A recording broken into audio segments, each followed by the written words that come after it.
How many of you ever worry about your physical appearance, your mental well-being, or even the potential risks that you might be, potential diseases you might be at risk for? Okay, so what if I told you that you could live a thinner, healthier, and longer life through exercise? It only takes about 30 minutes a day to really improve your life through exercise. And one of the things exercise can do for you is maybe prevent or put diseases at bay and keep them there. Also, it can improve your mental and physical health and well-being, and it can boost your self-esteem and keep you in a better mood throughout the day.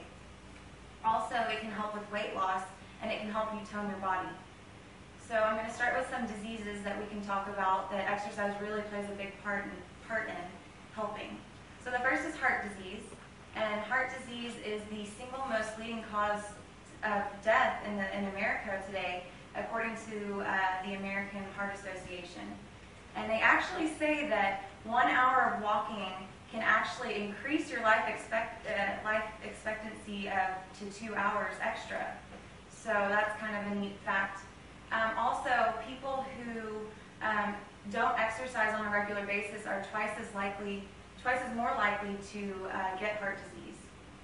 And the way heart exercise helps is it keeps your blood flowing, and it helps break down the plaque in your arteries and your blood vessels and things like that, and it puts you at a decreased risk for heart disease. Another one is diabetes, and there's over 25 million people today that suffer from diabetes, which is about 8.3% of the population. And since 1990, there's been a 62% increase in diabetes. One thing that the American Diabetes Association tells people with diabetes is to really get out there and exercise, not only to lose some weight or make a healthier lifestyle for yourself, but also to reduce your blood sugar level. And also, osteoporosis is another disease that really benefits from exercise. And men and women alike can both have osteoporosis. It's when your bones are less dense and it decreases over time. Women over the age of 50 are more at risk for osteoporosis, and it's said that over half the women with osteoporosis actually are more apt to breaking bones because of it. But what exercise does for you is it helps you to strengthen those bones, and it helps you also improve your muscle strength, and that helps you with your balance so that you don't fall and you decrease the risk of breaking these bones. So along with these factors for disease, it can also help you mentally. And we're going to talk about stress. So everybody experiences stress. It's part of life. Whether it's your commute on the way home and you're just stressed out about the traffic, or maybe your boss came in at the last minute and said, hey, I need a presentation done in 2 days. That can add stress. Or it could just be a big change in your life. You're going to buy a house or you're going to buy a car, and that is definitely added stress. 1 in 5 people actually say that they experience extreme amounts of stress 15 or more days out of the month. And that's a lot of stress to carry around. So go exercise and get some physical activity in there. It boosts your mood, and it also helps you to forget about the daily frustrations that you might be experiencing. It also exercise helps with self-esteem, and it helps to boost your confidence, because when you work out and you exercise, you tend to lose some weight, maybe tone your body a little bit, maintain the weight, and you tend to feel better about yourself. So getting in the gym or just walking around the neighborhood can really help with your self-esteem. And it also, when you exercise, you release endorphins, which can give you kind of a euphoric or a happy feeling. 1 in 10 adults actually suffer from depression at some point in their lives. And depression is that hopeless, helpless, unmotivated feeling that you can get. And what happens with exercise is it boosts your mood and it gets you motivated to do other things. And endorphins also play a huge role in depression as well, because it gets these people out of the house and it gets them feeling good about themselves and makes them feel like they're worth something. Another thing is it helps with sleep. And sleep, what happens when you work out is your blood level or your body temperature raises. And once you work out, about 4 to 5 hours after you work out, your blood temperature, your body temperature actually lowers to lower than it would be if you didn't work out at all. And that low body temperature is actually what helps you to sleep better. Not only does it help you sleep better, it helps you sleep longer, and in the morning you feel more energized and you're ready for work. And then besides, there's endless amounts of mental benefits from exercise, but we're going to talk a little bit about the physical benefits, one of which is, of course, weight loss.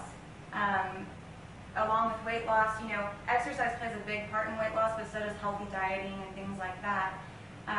You also tone your muscles, you tone your body, you strengthen your muscles so that you, get a better physical appearance, you lose that weight.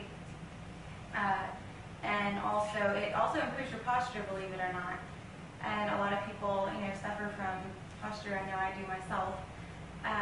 So, keeping all these benefits in mind, we really need to take into account how physical activity helps us to improve our daily lives, not just for, the disease risks, but our own personal, mental, physical health. So I'm going to leave you with this statement. There are 1,440 minutes in every day, and it only takes 30 of those minutes to actually exercise and make a real impact on your lives.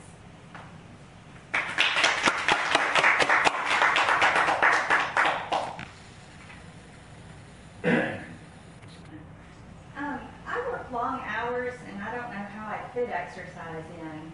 What can I do? Well, as far as a brisk walk around the neighborhood, maybe after dinner, or walk to the mailbox, it really only takes about 30 minutes. But any kind of physical activity actually helps reduce all of these things. Does it matter what type of exercise I do? It really doesn't. Like I said, maybe a brisk walk around the neighborhood. Actually yard work helps. Just really anything to get your heart rate going. Does it have to be yard work? It doesn't have to be yard work. It can be anything. Just housework in general can help. So how often do I need to exercise to get this advantage? To get the advantage. Well, probably about 3 to 5 times a week is what I've found while doing the research for it. But like I said, 30 minutes a day. So it's really you're not losing that much time. And there's different things you can do at work.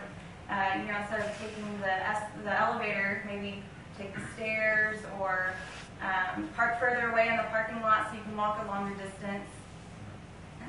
So how long do I have to exercise to start seeing the difference?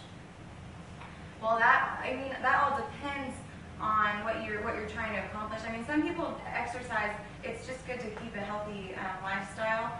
You can maintain your weight. You don't really have to lose weight to see a benefit, but I would say if you do it regularly, a few months would really benefit you and show some results. So are there results that I could see immediately by starting exercising?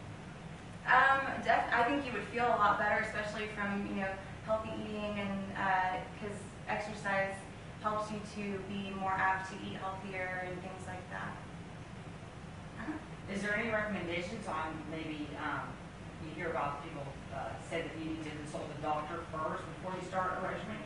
I think so. I think if one of these diseases maybe you're experiencing, I would definitely talk to your physician first to see what kind of exercise they want you to do, rigorous or just a brisk walk around the neighborhood would help.